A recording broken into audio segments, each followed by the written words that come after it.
Hello everyone, कैसे हैं आप लोग। उम्मीद है आप सभी बहुत अच्छे होंगे। और आज मैं आप सबके लिए लेके आई हूँ class 10 science chemical reactions and equation के टॉपिक पर डिस्कशन। और आज के ये डिस्कशन देखने के बाद आपके कॉन्सेप्ट्स एकदम क्लियर होने वाले हैं। तो मैं हूँ दी शुक्ला फ्रॉम छात्र संघ मोमेंटम क्लासेस केमिस्ट्री फैकल्टी। आज आप सबको केमिकल रिएक्शन एंड इक्वेशंस को बहुत ही ईजी वे में आपको समझाने वाली हूँ। तो तैयार हैं आप सभी लोग? चलिए स्टार्ट करते हैं। केमिकल रिएक्शंस एंड इक्वेशन, बहुत सारे बच्चों का ये सवाल रहता है कि ma'am chemical reactions and equations पढ़ना इतना ज़रूरी क्यों है। बिल्कुल ज़रूरी है। केमिकल रिएक्शंस एंड इक्वेशंस आपके डे टू डे लाइफ में इतनी जगह यूज़ हो रहे हैं जिसका नॉलेज होना आपको बहुत इंपॉर्टेंट है। होना चाहिए आपको इसका नॉलेज कि किस किस तरह के रिएक्शंस आपके डे टू डे लाइफ में हो रहे हैं। और बोर्ड के पर्सपेक्टिव से भी तो इम्पॉर्टेंट है ही ये चैप्टर, कॉम्पिटेटिव के पर्सपेक्टिव से भी बहुत ज़्यादा इंपॉर्टेंट है। तो ये स्किप नहीं कर सकते, इसलिए हम इसको इजी वे में समझने की कोशिश करते हैं। तो चलिए स्टार्ट करते हैं। पहले हम कुछ एग्जांपल्स देखते हैं, उसके बाद हम इस पर डिस्कस करेंगे। जैसे आप बीमार पड़ते हैं, आप दवा लेते हैं, मेडिसिन लेते हैं, आप 2 से 3 दिन में रिकवर कर जाते हैं। तो रिकवरी होती है तो सब लोग कहते हैं दवा बहुत एक मैजिक का काम कर रही है। कोई मैजिक नहीं करता है। मेडिसिन हमारी बॉडी में जाके कुछ केमिकल रिएक्शंस करते हैं जिससे हम बहुत जल्दी रिकवर करना स्टार्ट करते हैं। आपने प्लांट्स को देखा होगा, वो अपना फूड खुद प्रिपेयर करते हैं, राइट। तो हम उस प्रोसेस को क्या कहते हैं? फोटोसिंथेसिस। तो ये प्रोसेस क्या है? एक केमिकल रिएक्शन हो रहा है, राइट। हम ऑक्सीजन इनहेल करते हैं, कार्बन डाइऑक्साइड एक्सहेल करते हैं। ये प्रोसेस क्या है? रेस्पिरेशन का एक केमिकल रिएक्शन हो रहा है। हम खाना खाते हैं, हमारा खाना पच जाता है, डाइजेशन होता है। वो डाइजेशन ऑफ फूड क्या होता है? हमारा एक केमिकल प्रोसेस हो रहा है, केमिकल रिएक्शन हो रहा है। आपने देखा होगा, आप अगर एक आयरन रॉड को बहुत दिन तक एयर या वाटर के कांटेक्ट में बाहर ऐसे छोड़ दें बहुत दिन तक, तो उसके ऊपर एक रेडिश ब्राउन कलर की परत आने लगती है, जिसको हम हिंदी में कहते हैं उसमें जंग लग रही है। तो इसको हम क्या कहेंगे? Rusting of iron, right. Rusting of iron ये क्या है? एक स्लो केमिकल प्रोसेस है। आपके डे टू डे लाइफ में बहुत सारी ऐसी चीजें होती हैं जो केमिकल रिएक्शंस को कोरिलेट करती हैं, जैसे बर्निंग ऑफ पेपर हो गया, राइपनिंग ऑफ फ्रूट्स हो गया, एरोबिक रेस्पिरेशन हो गया, एनारोबिक रेस्पिरेशन हो गया, फर्मेंटेशन हो गया, केमिकल बैटरीज हो गए। ये सब क्या है? एक आपके एक केमिकल रिएक्शंस हो रहे हैं। इसलिए ये चैप्टर आपका बहुत इंपॉर्टेंट है पढ़ना, ठीक है। किस किस तरह के रिएक्शंस आपके डे टू डे लाइफ में होते हैं उसके भी कुछ एग्जांपल्स देख लेते हैं। जैसे अभी मैंने बताया, डाइजेशन ऑफ फूड हो रहा है, डाइजेशन ऑफ फूड होता है, रेस्पिरेशन होता है, रस्टिंग ऑफ आयरन होता है, फॉर्मेशन ऑफ कर्ड होता है, फोटोसिंथेसिस होता है। बहुत सारे रिएक्शंस आपके डे टू डे लाइफ में होते हैं। अब हम समझते हैं केमिकल रिएक्शन क्या होता है। केमिकल रिएक्शन क्या होता है उसको हम एक डेफिनेशन के फॉर्म में समझने की कोशिश करते हैं। एक ऐसा इक्वेशन जिसमें एक या एक से ज्यादा सब्सटेंस कंबाइन होकर एक न्यू सब्सटेंस का फॉर्मेशन करते हैं। एक ऐसा रिएक्शन जिसमें एक या एक से ज्यादा सब्सटेंस कंबाइन होकर एक नए सब्सटेंस का फॉर्मेशन करते हैं, उसको हम क्या कहते हैं? केमिकल रिएक्शन कहते हैं। केमिकल रिएक्शन की एक खास बात होती है, वो कभी भी किसी भी फिजिकल मेथड से रिवर्स नहीं हो सकते हैं। केमिकल रिएक्शन किसी भी फिजिकल मेथड से रिवर्स नहीं हो सकते हैं। किस किस तरह के फिजिकल मेथड्स होते हैं ये आप सबको पता ही होगा। Magnetism, filtration, centrifugation, distillation, evaporation, ये सारे क्या हैं? आपके फिजिकल मेथड है। इन सारे फिजिकल मेथड से कभी भी कोई भी केमिकल रिएक्शन रिवर्स नहीं हो सकता है। इन सारे फिजिकल मेथड से कोई भी केमिकल रिएक्शन रिवर्स नहीं हो सकता है। केमिकल रिएक्शन क्या है? It is a process in which one और मोर सब्सटेंस फॉर्म्ड वन और more new substance and it can not be reversed by physical methods. Okay, I hope आपको यहाँ पे कोई कंफ्यूजन नहीं हो रहा होगा। ओके, किस किस तरह से हम आइडेंटिफाई कर सकते हैं कि क्या वहाँ पे केमिकल रिएक्शन हो रहा है? आइडेंटिफिकेशन कैसे करेंगे हम किसी भी रिएक्शन को देख के कि वहाँ पे रिएक्शन हुआ है या नहीं हुआ है? तो उस रिएक्शन को आइडेंटिफाई करने के लिए कुछ चेंजेस अकर होते हैं जिससे हम आइडेंटिफिकेशन करते हैं उनका। 5 चेंजेस अकर्स होते हैं: change in state, change in colour, change in temperature, evolution of gas and formation of precipitate. अब वन बाय वन हम इसको डिस्कस करते हैं। तो first we will discuss about change in state. State में change होना, आपने क्लास 9 में पढ़ा होगा chapter first matter in our surroundings, उसमें स्टेट्स ऑफ मैटर आपने पढ़ा होगा, सॉलिड, लिक्विड, गैस। उन्हीं की बात हम करते हैं स्टेट्स में। चेंज इन स्टेट्स एग्जाम्पल के साथ देखते हैं। जब हम अमोनिया गैस को हाइड्रोजन क्लोराइड गैस के साथ, अमोनिया गैस को हाइड्रोजन क्लोराइड गैस के साथ रिएक्ट करवाते हैं तो फॉर्मेशन क्या होता है हमारा? Ammonium chloride solid, ammonium chloride solid का फॉर्मेशन होता है, यानी कि दो गैस कंबाइंड होके एक सॉलिड सब्सटेंस का फॉर्मेशन कर रहे हैं। तो ये क्या है, हमारा स्टेट चेंज का एक एग्जांपल है। चेंज इन स्टेट, यहाँ पे स्टेट चेंज हो रहा है, गैस से सॉलिड में कन्वर्ट हो रहा है। सेकेंड हमारा क्या है, change in colour, colour change मतलब किसी भी केमिकल रिएक्शन के दौरान किसी सब्सटेंस का कलर चेंज होता है, तो उससे हम आइडेंटिफाई कर सकते हैं कि वहां पे केमिकल रिएक्शन हो रहा है। जैसे अभी हमने एक बहुत बेस्ट एग्जांपल लिया है रस्टिंग ऑफ आयरन का। आयरन अगर एयर और वाटर के कांटेक्ट में बहुत दिन तक रहता है, जैसे ग्रे कलर का आपका आयरन रहता है, तो ऐसा ग्रेइश और सिल्वर कलर का, जब बहुत दिन तक वो एयर और वाटर के कांटेक्ट में रहता है तो उसका कलर क्या चेंज हो जाता है, रेडिश ब्राउन कलर का। ठीक है, तो ये क्या है, एक आपका केमिकल चेंज इन कलर का एक बहुत अच्छा एग्जांपल है। Done. After that change in temperature, temperature में चेंज का एक एग्जांपल आपने सुना होगा, चूना। चूना आप सबको पता होगा, राइट, कैल्शियम ऑक्साइड, चूना। चूना जब हम पानी में मिलाते हैं तो क्या होता है, किस चीज का फॉर्मेशन करता है, एक लार्ज अमाउंट में हीट रिलीज करता है। कैल्शियम हाइड्रोक्साइड के साथ साथ एक लार्ज अमाउंट में हीट रिलीज करता है। CaO, calcium oxide plus water, formation क्या करता है आपका, CaOH का whole twice, calcium hydroxide plus large amount of heat, ढेर सारे बबल्स के फॉर्म में हीट निकलने लगता है, बिल्कुल ऐसा लगता है कि वाटर बॉईल कर रहा है। तो ये क्या है, एक चेंज इन टेम्परेचर का बहुत बेस्ट एग्जांपल है आपका, calcium oxide plus water gives calcium hydroxide plus large amount of heat. आपका फोर्थ पॉइंट क्या आता है, इवोल्यूशन ऑफ गैस। किसी भी रिएक्शन के दौरान गैस का इवॉल्व होना, अब उसका आइडेंटिफिकेशन है कि वहां पे कोई रिएक्शन हो रहा है। तो इसका बेस्ट एग्जांपल क्या होगा इवोल्यूशन ऑफ गैस का, बर्निंग ऑफ फ्यूल्स। फ्यूल्स का बर्न होना, जब भी हम कोई व्हीकल्स यूज करते हैं तो उसमें जो फ्यूल्स होते हैं जब वो बर्न होते हैं तो कई तरह के गैसेस रिलीज करते हैं, कार्बन डाइऑक्साइड हुआ, कार्बन मोनोऑक्साइड हुआ, इस तरह के गैसेस वो रिलीज करते हैं। तो इवोल्यूशन ऑफ गैस का क्या एग्जांपल हम कह सकते हैं, बर्निंग ऑफ फ्यूल्स, गैस का निकलना, किसी रिएक्शन के दौरान गैस कोई निकल रहा है तो वो क्या है, वो रिएक्शन यानी कि हो रहा है, कंटिन्यूटी में है वो रिएक्शन। फिफ्थ पॉइंट क्या है हमारा, फॉर्मेशन ऑफ प्रेसिपिटेट। ये पॉइंट बहुत इंपॉर्टेंट है आपके लिए जानना कि प्रेसिपिटेट क्या होता है और प्रेसिपिटेट का फॉर्मेशन रिएक्शन में क्या आइडेंटिफाई करता है। जैसे आपने लिया है NaCl प्लस AgNO3, फॉर्मेशन क्या किया है, NaNO3 प्लस AgCl। AgCl आपका क्या है, प्रेसिपिटेट है। प्रेसिपिटेट को हम क्या करते हैं, डाउनवर्ड एरो से रिप्रेजेंट करते हैं। प्रेसिपिटेट क्या है, बहुत लोग सोच रहे होंगे प्रेसिपिटेट क्या है मैम। प्रेसिपिटेट हमारा एक इनसॉल्युबल कंपाउंड है जो रिएक्शन जब हमारा अंडरगो करता है तो प्रोडक्ट में नीचे सेटल डाउन आपका सॉलिड फॉर्म में एक इनसॉल्युबल सॉलिड रहता है जिसको हम क्या कहते हैं, प्रेसिपिटेट कहते हैं। ठीक है, अभी हम इस पर और डिस्कस करेंगे कि प्रेसिपिटेट क्या होता है। फर्दर हम ये समझ लेते हैं कि कोई भी केमिकल रिएक्शन हो उसमें इन 5 में से कोई ना कोई चेंजेस जरूर होते हैं या आपको दिखाई देते हैं।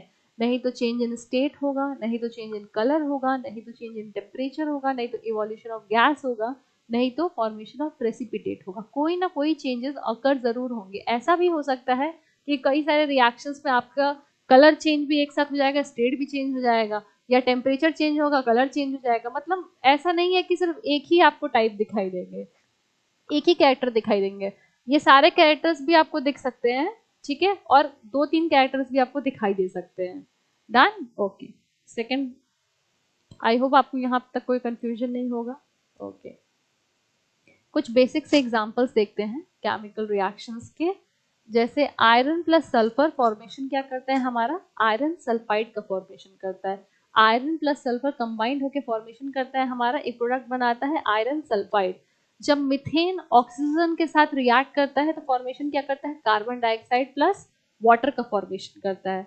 Last example, magnesium plus oxygen जब रिएक्ट करता है तो फॉर्मेशन क्या करता है, मैग्नीशियम ऑक्साइड का फॉर्मेशन करता है। ये सारे हमारे कुछ बेसिक्स केमिकल रिएक्शंस के एग्जाम्पल हैं। अब हम समझते हैं कि रिएक्टेंट और प्रोडक्ट क्या होते हैं। अभी तक तो हमने ये देख लिया कि कैसे कैसे इक्वेशंस हैं, किस किस तरह से रिएक्शंस हो रहे हैं, किस किस तरह से कैरेक्टर उसके होते हैं, कैरेक्टरिस्टिक्स होते हैं जिससे आप आइडेंटिफिकेशन कर रहे हैं उन रिएक्शन को। अब हम समझते हैं रिएक्टेंट और प्रोडक्ट क्या होते हैं। रिएक्टेंट क्या होते हैं, जो केमिकल रिएक्शंस के दौरान अंडरगो करते हैं किसी भी केमिकल रिएक्शन को, और प्रोडक्ट क्या होते हैं, जो नया सब्सटेंस फॉर्म होता है उस रिएक्शन के दौरान वो हमारा क्या होता है, प्रोडक्ट होता है। तो कुछ डेफिनेशंस के साथ इसको समझ लेते हैं। The substance that undergo chemical change in a reaction, ऐसे सब्सटेंस जो अंडरगो होते हैं केमिकल रिएक्शंस के दौरान उनको हम क्या कहते हैं, रिएक्टेंट्स कहते हैं। The new substance formed during the reaction, जो नए सब्सटेंस फॉर्म होते हैं रिएक्शंस के दौरान वो क्या होते हैं, हमारे प्रोडक्ट होते हैं, राइट। जैसे Zn प्लस HCl हमारा क्या है, रिएक्टेंट है। Zn प्लस HCl क्या है, हमारा रिएक्टेंट है। ZnCl2 प्लस H2O क्या है, हमारा प्रोडक्ट है। हम ये भी कई जगह आपने ये भी देखा होगा कि लिखा होता है हर जगह कि reactants are left hand side and products are right hand side. Done. यहाँ पे भी आप कुछ एग्जांपल्स देख लीजिए, जैसे आयरन प्लस सल्फर आपका क्या है, रिएक्टेंट्स है। आयरन सल्फाइड आपका क्या है, प्रोडक्ट है। मीथेन प्लस ऑक्सीजन क्या है आपका, रिएक्टेंट है। कार्बन डाइऑक्साइड प्लस वाटर क्या है आपका, प्रोडक्ट है। मैग्नीशियम प्लस ऑक्सीजन क्या है आपका, रिएक्टेंट है। मैग्नीशियम ऑक्साइड क्या है आपका, प्रोडक्ट है। ये सारे आपके कुछ बेसिक से एग्जांपल्स रिएक्टेंट्स और प्रोडक्ट्स के। ओके, आई होप आपको रिएक्टेंट और प्रोडक्ट्स में कोई कंफ्यूजन नहीं होगा। ओके, सेकेंड, अब हम समझते हैं कि प्रेसिपिटेट क्या होते हैं और प्रेसिपिटेशन रिएक्शंस क्या होते हैं। ये तरह के कई इस तरह से एग्जाम्स में आपके क्वेश्चंस अक्सर पूछे जाते हैं। तो अब हम समझते हैं कि प्रेसिपिटेट क्या होते हैं। अभी जैसे मैं आपको बताया ना, इनसॉल्युबल सॉलिड्स जो आपके प्रोडक्ट्स में नीचे आपके फॉर्मेशन के दौरान नीचे सेटल डाउन हो जाते हैं, वो आपके क्या होते हैं, प्रेसिपिटेट होते हैं। A solid substance that has been separated from a liquid in a chemical process or an insoluble solid that emerged from a liquid solution। एक ऐसा सॉलिड सब्सटेंस जो सेपरेट होता है एक लिक्विड से, ठीक है, एक फ्रॉम लिक्विड से कोई एक सॉलिड सब्सटेंस का फॉर्मेशन होता है, इनसॉल्युबल सॉलिड सब्सटेंस का फॉर्मेशन होता है, वो हमारे क्या होते हैं, प्रेसिपिटेट होते हैं।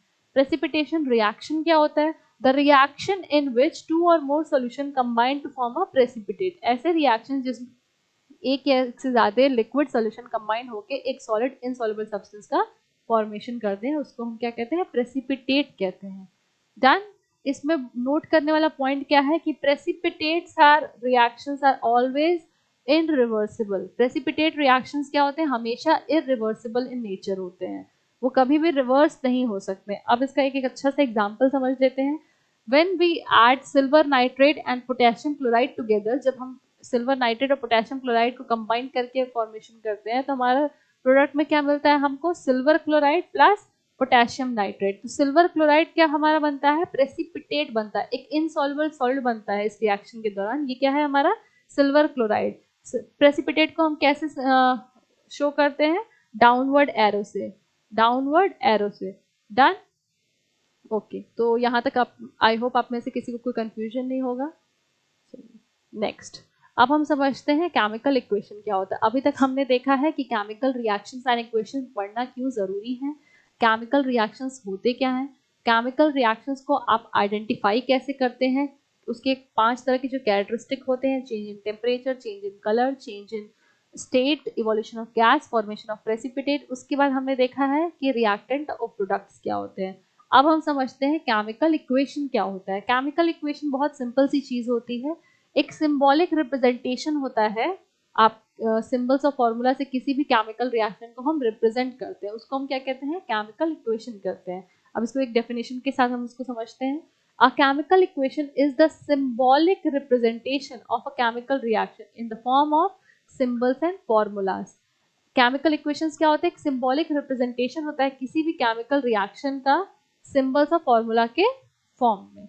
एग्जाम्पल के साथ देखते हैं, जैसे आपके एनसीईआरटी के फर्स्ट पेज मैग्नीशियम रिबन का जो एक आपका एक्टिविटी है, उस एक्टिविटी को अगर हम करते हैं तो हम उस चीज को कैसे लिखेंगे, थ्योरेटिकल फॉर्म में हम लिखेंगे, we take one magnesium ribbon, we burn magnesium in air with contact of oxygen, with white dazzling light a white powder of magnesium oxide is formed, right। अब इस चीज को इतना लंबा लिखने से अच्छा है कि हम उसको एक शॉर्टर फॉर्म में इजी वे में उसको लिखें, उसके एलिमेंट्स के सिंबल से या उसके फॉर्मूला से। तो हम यहाँ सिंपली लिख सकते हैं magnesium plus oxygen gives magnesium oxide. Simple से इक्वेशन फॉर्म में हमने लिख दिया। तो एक केमिकल इक्वेशन को लिखने का मेन रीजन यही होता है कि शॉर्टर नेम्स में वो एंड हो जाते हैं, इजी टू राइट रहते हैं, और the most important thing, balancing easy हो जाती है। अब हम अभी थोड़ी देर बाद देखेंगे बैलेंसिंग क्या होती है, बट बैलेंस करना बहुत इजी हो जाता है, लिखने में बहुत आसान रहता है और इसके नाम बहुत छोटे हो जाते हैं। आपको एक लंबा चौड़ा थ्योरी नहीं लिखने की जरूरत पड़ती है। Done, okay. आई होप आपको कोई कंफ्यूजन नहीं होगा। Very good. Balancing a chemical equation. अब बैलेंस करना किसी केमिकल इक्वेशन को बहुत ज्यादा इंपॉर्टेंट है। ये टॉपिक आपके बोर्ड में बहुत ज्यादा इंपॉर्टेंस है, तो प्लीज इस टॉपिक को बहुत ध्यान से इसको देखिएगा। ओके, पहले बैलेंस इक्वेशन समझने से पहले समझते हैं अनबैलेंस्ड इक्वेशन क्या होते हैं। The number of atoms of different elements, number of atoms of different elements on both the sides of the equation are not equal।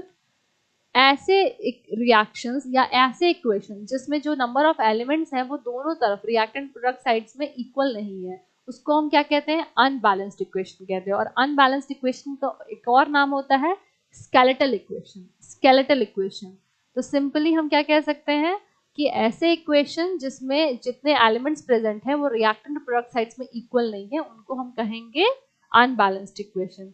And अब बैलेंस्ड इक्वेशन हम क्या कहेंगे, ऐसे इक्वेशन जितने एलिमेंट्स आपके रिएक्टेंट में और जितने प्रोडक्ट में है वो क्या है, इक्वल अमाउंट में प्रेजेंट है, वो क्या है, हमारा बैलेंस्ड इक्वेशन है। A balanced chemical equation has the same number of atoms on the reactant and product side for each element involved in the reaction.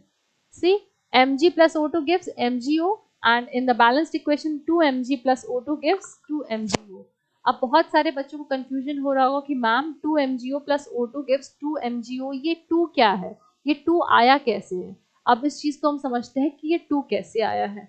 Balanced chemical equation, अभी इस चीज को मत देखिए, ठीक है, ये 2 हटा दीजिए, अभी इस चीज को मत देखिए कि कैसे हुआ है। पहले समझते हैं कि अब बैलेंस कैसे करेंगे। किसी भी इक्वेशन को बैलेंस करने का एक बहुत ही इजी सा वे होता है, हिट एंड ट्रायल मेथड जिसको हम कहते हैं, वो चीज हम यहाँ करके देखते हैं। पहले हम एक लिस्ट क्रिएट करते हैं कि आपके पास कौन कौन से एलिमेंट्स प्रेजेंट हैं, ठीक। तो पहला हमारा क्या रहेगा, एलिमेंट। उसके बाद हम क्या करते हैं, left hand side, left hand side पे हमारा क्या रहता है, वेरी गुड, रिएक्टेंट्स होते हैं। आफ्टर दैट हमारे राइट हैंड साइड्स पे अभी हमने क्या देखा है, क्या होते हैं, हमारे राइट हैंड साइड्स पे प्रोडक्ट्स होते हैं, राइट। राइट हैंड साइड पे हमारे प्रोडक्ट्स होते हैं। अब किसी भी इक्वेशन को बैलेंस करने के लिए पहले आप सिंपली एक ये चार्ट फॉर्म क्रिएट करेंगे, आप सारे एलिमेंट्स यहाँ डिस्टिंग्विश करेंगे। आफ्टर दैट कितने वो रिएक्टेंट साइड में प्रोडक्ट है और कितने रिएक्टेंट साइड में वो अवेलेबल है और कितने प्रोडक्ट साइड में अवेलेबल है, वो उसकी काउंटिंग लिखेंगे। डन। तो पहले हमारे पास एलिमेंट्स क्या क्या है, यहाँ पे मैग्नीशियम है और ऑक्सीजन है, मैग्नीशियम है और ऑक्सीजन है, ठीक है।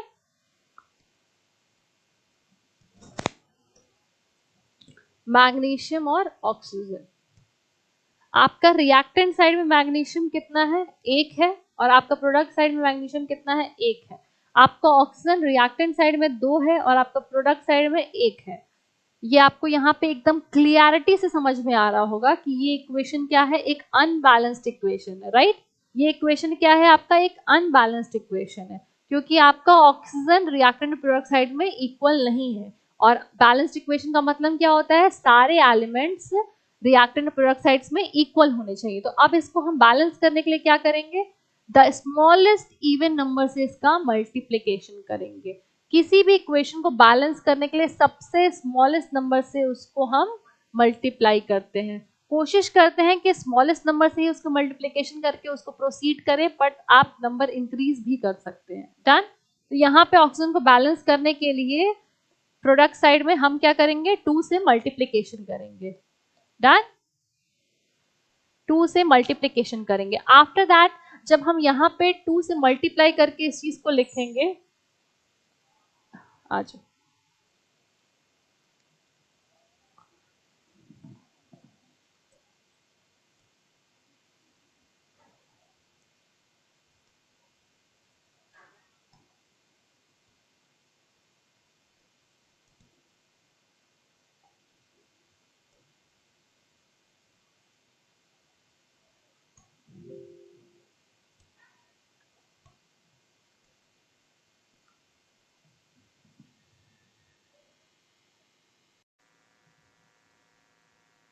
ओके, तो आई होप आपको बैलेंसिंग कैसे करते हैं किसी भी इक्वेशंस में आपको समझ में आ गया होगा. तो we will start the next of our topic. Okay, कुछ क्वेश्चंस देखते हैं जिससे रिलेटेड आपके एग्जाम्स में ये सारे क्वेश्चंस किस तरह से आपसे एग्जाम में पूछ सकते हैं. तो आप ये कुछ क्वेश्चंस को देखें.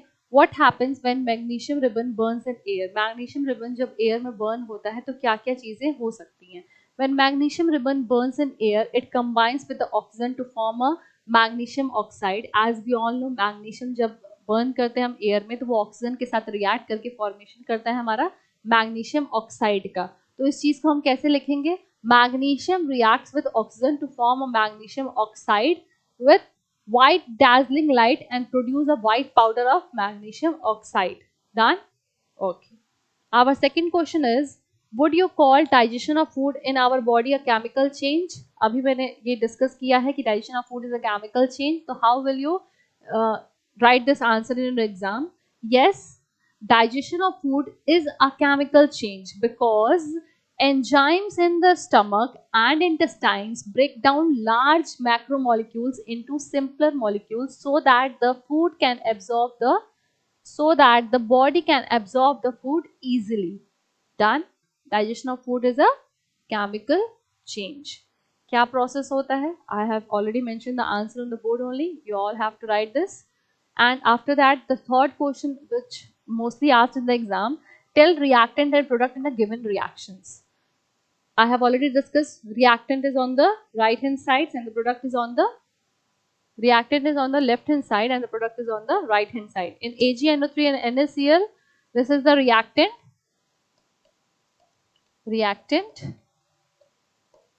and NaNO3 and AgCl is a product. Okay, anyone have any confusion? I hope आप सबको यहाँ तक कोई डाउट नहीं होगा. Okay, second slide. The most important topic again, types of chemical reactions. Chemical reactions के टाइप को अब हम डिस्कस करेंगे. किस किस टाइप्स के केमिकल रिएक्शंस होते हैं. अभी तक तो हमने ये पढ़ा है कि केमिकल रिएक्शंस क्या होते हैं, राइट. केमिकल रिएक्शंस की कैरेक्टरिस्टिक्स हमने पढ़े हैं. Change in state, change in colour, change in temperature, evolution of gas, formation of precipitate. After that हमने पढ़ा है रिएक्टेंट और प्रोडक्ट्स क्या होते हैं. फिर हमने पढ़ा है कि प्रेसिपिटेट क्या होते हैं, प्रेसिपिटेशन रिएक्शंस क्या होते हैं. आफ्टर दैट हमने पढ़ा है कि बैलेंस्ड इक्वेशन क्या होते हैं, अनबैलेंस्ड इक्वेशन क्या होते हैं. फिर हमने देखा कि बैलेंस करते कैसे हैं, how we balance the chemical equation. After that अब हम यहाँ पढ़ने वाले हैं टाइप्स ऑफ केमिकल रिएक्शन. तो हमारे पास 4 टाइप्स के केमिकल रिएक्शंस होते हैं. Combination reaction, decomposition reaction, displacement reaction and double displacement reaction. तो आज हम इन 4 टॉपिक्स डिस्कस करते हैं वन बाय वन. तो प्लीज ध्यान से देखिएगा आप लोग. ओके, फर्स्ट है हमारा कॉम्बिनेशन रिएक्शन. नाम से ही थोड़ा बहुत आपको समझ में आ रहा है. कॉम्बिनेशन की बात हो रही है. कॉम्बिनेशन रिएक्शन ऐसे रिएक्शंस जिसमें एक या दो सब्सटेंस कंबाइंड होके एक सिंगल सब्सटेंस का फॉर्मेशन करते हैं. ऐसे रिएक्शन जिसमें एक या दो सब्सटेंस कंबाइंड होके एक सिंगल सब्सटेंस का फॉर्मेशन करते हैं, एक नए प्रोडक्ट का फॉर्मेशन करते हैं. Those chemical reaction which involve the combination of two or more substance to form a single new substance are called combination reaction. ऐसे रिएक्शन जो एक या एक से ज्यादा सब्सटेंस, मतलब दो या दो से ज्यादा सब्सटेंस कंबाइंड करके एक सिंगल न्यू सब्सटेंस का फॉर्मेशन करते हैं, ऐसे रिएक्शंस को हम क्या कहते हैं, कॉम्बिनेशन रिएक्शन. कुछ एग्जांपल्स के साथ हम इसको एक्सप्लेन करते हैं. Hydrogen gas H2 gas plus oxygen gas combined to form a H2O liquid. यहाँ देखा इस रिएक्शन में आप देख सकते हैं हाइड्रोजन आपका गैस है, ऑक्सीजन आपका गैस है, पर वो फॉर्मेशन क्या कर रहा है, H2O लिक्विड का फॉर्मेशन कर रहा है. आप सबको पता होगा hydrogen gas is highly flammable, हम लोग रॉकेट्स पे भी यूज करते हैं. ऑक्सीजन गैस इज, ऑक्सीजन को हम कह सकते हैं ना आग, मतलब आग को वो कंबशन में बहुत हेल्पफुल होता है ऑक्सीजन, मतलब आग लगाने वाला ही एक तरह से हम कह सकते हैं, आग लगाने का ये काम करता है. बट जब ये दो कंबाइंड हो रहे हैं, राइट, ये दोनों हाईली फ्लेमेबल, जब आपके हाइड्रोजन और ऑक्सीजन कंबाइंड हो रहे हैं तो फॉर्मेशन क्या कर रहे हैं आपका H2O वाटर, जो आग बुझाने का काम कर रहा है, राइट. दिख रहा है कितना बड़ा एक केमिकल चेंज हो रहा है, पूरी प्रॉपर्टी चेंज हो जा रही है आपकी किसी भी केमिकल रिएक्शंस के दौरान। हाइड्रोजन गैस अपने में अलग एक प्रॉपर्टी लेता है, ऑक्सीजन अपने में एक अलग प्रॉपर्टी लेता है, पर जब दोनों हाइड्रोजन और ऑक्सीजन गैस कंबाइंड हो रहे हैं तो एक न्यू चीज का फॉर्मेशन कर रहे हैं, H2O लिक्विड का फॉर्मेशन कर रहे हैं। H2O लिक्विड एकदम डिफरेंट प्रॉपर्टी के साथ आपके सामने आ रहा है। ठीक है, ओके। कॉम्बिनेशन रिएक्शन का अदर नेम होता है सिंथेसिस रिएक्शन। कॉम्बिनेशन रिएक्शन का एक और नाम होता है जिसको हम कहते हैं सिंथेसिस रिएक्शन। अब कॉम्बिनेशन रिएक्शन में तीन टाइप्स के आपको केसेस देखने को मिलते हैं, तीन तरह के केसेस देखने को मिलते हैं। एक एलिमेंट और एलिमेंट के कॉम्बिनेशन से बनता है एक न्यू कंपाउंड, एक कंपाउंड और कंपाउंड के कॉम्बिनेशन से एक नया कंपाउंड बनता है, और एक एलिमेंट और कंपाउंड के फॉर्मेशन से एक न्यू कंपाउंड बनता है। तीन तरह के केसेस आपको कॉम्बिनेशन रिएक्शंस में देखने को मिलते हैं। इसका एक और एग्जांपल मैं बता देती हूँ आपको कॉम्बिनेशन का, उसके बाद हम वी विल डिस्कस दिस। जैसे आपने देखा होगा Na plus Cl2 gives NaCl। आप सबने देखा होगा सोडियम क्या होता है, हाईली पॉइजनस होता है, sodium is highly poisonous. Chlorine क्या होता है, क्लोरीन गैस पंजेंट स्मेल होती है इसकी, पंजेंट स्मेल, ये भी क्या होता है, बहुत ज्यादा पंजेंट स्मेल, हाईली पॉइजनस। दोनों क्या है, डेडली, डेडली पॉइजनस है एक ह्यूमन बॉडी के लिए, दोनों क्या है, डेडली पॉइजनस है एक ह्यूमन बॉडी के लिए। बट जब सोडियम और क्लोरीन गैस आपका कंबाइंड हो रहा है तो फॉर्मेशन कर रहा है NaCl का। NaCl क्या है, beneficial for human body, beneficial for human body. दिखाई दिया यहाँ पे केमिकल रिएक्शन की प्रॉपर्टीज कितनी फास्ट चेंज हो रही है किसी केमिकल रिएक्शन में। सोडियम की एक अलग खुद की प्रॉपर्टी है, क्लोरीन की एक अलग खुद की प्रॉपर्टी है, पर जब दोनों कंबाइंड हो रहे हैं एक न्यू प्रोडक्ट का फॉर्मेशन कर रहे हैं तो उनकी प्रॉपर्टी टोटली चेंज हो जा रही है। ठीक है, ये रीजन होता है कि कभी भी किसी फिजिकल मेथड से रिवर्स नहीं होते हैं। डन। तो NaCl आपका क्या होता है, beneficial for human body, beneficial for human body, beneficial for human body. Done, okay.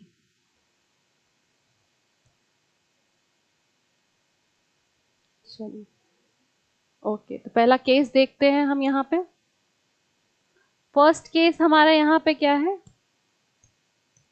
when two elements combine to form a new compound। पहला केस हमारा है जब दो एलिमेंट्स कंबाइन होके एक न्यू कंपाउंड का फॉर्मेशन करते हैं, तो वो हमारा क्या है, पहला केस है। Element plus element, formation of new compound. आपका carbon plus oxygen gas, carbon is a solid form plus oxygen gas, formation क्या किया है, कार्बन डाइऑक्साइड गैस। यहाँ देखा स्टेट चेंज, फॉर्मेशन क्या हुआ है, कार्बन डाइऑक्साइड गैस। दो एलिमेंट कंबाइंड होकर फॉर्मेशन क्या कर रहे हैं, एक न्यू कंपाउंड का फॉर्मेशन कर रहे हैं। मैग्नीशियम प्लस ऑक्सीजन, दो एलिमेंट है, दो एलिमेंट फॉर्मेशन क्या कर रहे हैं, मैग्नीशियम ऑक्साइड का फॉर्मेशन कर रहे हैं। ये क्या है, एक कंपाउंड है। Done, okay. आई होप यहां तक आपको कोई कंफ्यूजन नहीं होगा। सेकेंड केस क्या है हमारा, when two or more compounds combine to form a new compound. जब दो या दो से ज्यादा कंपाउंड कंबाइन होके एक नए कंपाउंड का फॉर्मेशन कर रहे हैं। ठीक है, compound plus compound, formation of new compound. NH3 ammonia plus hydrogen chloride gas combined होने पे क्या बना रहा है हमारा, अमोनियम क्लोराइड सॉलिड फॉर्म। दो कंपाउंड मिलके एक न्यू कंपाउंड का फॉर्मेशन कर रहे हैं। Second example, calcium oxide plus water, formation क्या कर रहा है, कैल्शियम हाइड्रोक्साइड और हीट। हीट को यहाँ नहीं देखते हैं, यहाँ पे बस देखते हैं compound compound, formation of new compound. अभी जस्ट हमने इसको डिस्कस किया था, चेंज इन टेम्परेचर के लिए लार्ज अमाउंट में हीट इसमें बाहर निकलती है, राइट, ओके। तीसरा केस हमारा क्या होता है, when one element and one compound, जब एक एलिमेंट और एक कंपाउंड कंबाइन होते हैं, फॉर्मेशन क्या करते हैं, नए कंपाउंड का फॉर्मेशन करते हैं। जब कार्बन मोनोऑक्साइड कंबाइन होता है ऑक्सीजन के साथ तो फॉर्मेशन क्या करता है, कार्बन डाइऑक्साइड का फॉर्मेशन करता है। कार्बन मोनोऑक्साइड कंबाइन होकर कार्बन डाइऑक्साइड का फॉर्मेशन करता है। Again the second example is nitrogen monoxide, एक कंपाउंड है ऑक्सीजन एक एलिमेंट है, उसके साथ कंबाइन होके आपका नाइट्रोजन डाइऑक्साइड का फॉर्मेशन करता है, एक नए कंपाउंड का फॉर्मेशन करता है। Done? Anyone have any confusion? I hope यहाँ तक आपको कोई कंफ्यूजन नहीं होगा, और we will discuss our second and third and fourth types of chemical reaction in other lecture. Okay, okay, very good. Good night.